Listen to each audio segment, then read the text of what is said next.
Hi guys, Fozzie here, the Real Tech Reviewer. Today I'd like to talk about why I chose the MacBook Pro 13-inch 2015 model over other Windows Ultrabooks. So I'm going to get straight into it, and I'm also not going to talk too much about tech specs because frankly tech specs often don't really tell you what the device is actually like to use. But secondly, a lot of Ultrabooks nowadays at this stage are pretty much roughly equal in terms of tech specs. So they're generally running one of the i5 processors, and it's usually a 5th or 6th generation, could be Skylake. Some of them are running Core M, but I'll talk about that later. Mostly, generally speaking, they're running 8GB of RAM, and they tend to start with either a 128 or a 256GB SSD. That's pretty much what makes them an Ultrabook. They boast roughly the same sort of battery life. They're kind of loosely the same sort of dimensions, but there are some differences there, and I'll talk about that as well. But the main reason I chose the MacBook Pro is nothing to do with Mac OS X. This is actually the first Mac device I've ever owned, so it's been a bit difficult for me to learn how to get to grips with the operating system. But that wasn't why I chose it. I know a lot of the time people try to justify the price of Macs with the operating system, but nowadays I would say that there isn't too much difference between Windows and Mac OS X.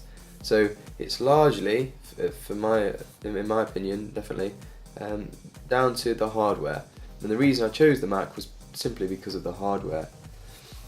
So it essentially boils down to a few different things.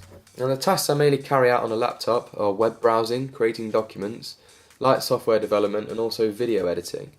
When I was looking for a new laptop, my requirements were pretty non-negotiable, so I wanted either a 13 or 14-inch screen size coupled with a slim and light form factor, decent performance, so that ruled out the Core M line of Ultrabooks since what I was doing with it demanded more performance, so that then ruled out the MacBook 2015 and the Asus UX305. I also wouldn't be able to cope with a 120GB SSD, so it had to be 250 as a minimum. I wanted a 1080p screen. I've used a few laptops, and when you switch between that and a HD desktop monitor, it really is quite a step back, so I wanted to have a decent screen. I've also got some problems with my eyes anyway, so I didn't want to be squinting looking at my screen. I also wanted excellent battery life. I find myself on the go a lot, but even when I'm not, I don't want to be tethered to a power outlet. I find it's much easier, even just moving around in your house, if you're not stuck to an AC outlet. So I wanted at least 6 hours of battery life. And when you start to put all these requirements together, there's not really that much on offer. If you go back a couple of years, there was literally nothing besides the MacBook Pro Retina, but to be honest, that really hasn't changed that much. The other machines I looked at were the Asus UX305, the Dell XPS 2015, and the HP Spectre. There are probably some others out there I could have looked at, but these were the top 3 besides the Mac. The Asus was ruled out immediately, as in the UK you're limited to the measly 128GB SSD, which is of no use to me. I then looked at the HP Spectre. However, when I looked more in depth at some of the reviews and articles online, it seems like there were some issues with build quality and also some complaints about the trackpad. Finally, I looked at the Dell XPS with Infinity Display, and despite initial reports dubbing this machine as a MacBook killer, the later reviews proved this not to be quite the case at all. I heard a number of different complaints, but the main issue was the subpar battery life and a strange problem with the Wi-Fi intermittently dropping out, which sounded like a problem I just didn't want to have to deal with. So overall, as I said, when you put all of my requirements together, you're kind of limited in options. And the MacBook pretty much came out on top with all the things I looked at: the performance, the form factor, the build quality, the high resolution screen, the nice keyboard, the backlit keyboard, the trackpad scrolling, and the battery life.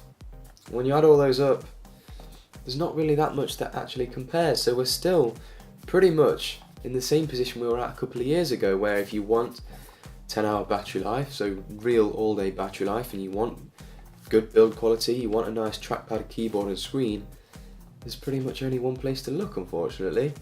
And that is a shame because, as I said, this is my first Mac. I'm a Windows user primarily, and I've had to adjust to use this thing. But also it just means that you're forced, in a sense, to go with Apple simply because Windows machines haven't caught up. When you start to look beyond bare bones performance and you look at things like battery life, build quality, screen resolution, form factor, and just all over usability, you can see why Macs don't come cheap. But that doesn't mean that they're overpriced either. It's also worth noting that the only computer out there at the moment which even comes close to comparing to this is the Dell XPS Infinity. And when you look at the price of that compared to this, they're pretty damn close. So what does that tell you?